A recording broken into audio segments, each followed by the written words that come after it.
বন্ধুরা, মায়ের জন্য আজকে একটু রাইস এনেছি। এখন মায়ের দরজাটা খুলবো, মাকে বলবো কিছু আনিনি। চলো দেখা যাক কি রিয়াকশন হয় মায়ের।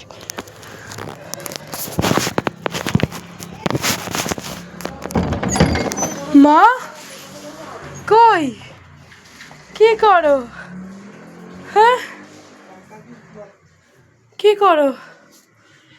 তোমার জন্য আমি একটা জিনিস এনেছি। তুমি এক্সাইটেড? তুমি কি এক্সাইটেড? কোনো আনন্দ না। কোনো আনন্দ নেই তো? পরে দেখলে আনন্দ পাবে না তো? ঠিক তো ভেবে বলছো? তোমার জন্য ফেভারিট জিনিস, একবার খুলে দেখো। ওই গরম জলটা দিয়ে দাঁড়াও, এটা ধরো।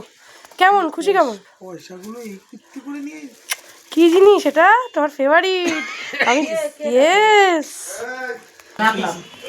খুশিটা কেমন আগে বলো। খুশিটা ভালো না। ভালো না? ভালো লাগেনি তোমার রাইসটা? আনছিস ফালতু রাইস, কিন্তু খাইতেই হবে, কিছু করার নেই আমার। তুমি খাচ্ছ আবার তুমি নিন্দা করছো? কিছু করার নেই তো, পয়সা দিয়ে কেনা, বিনা পয়সা তো দেয় না।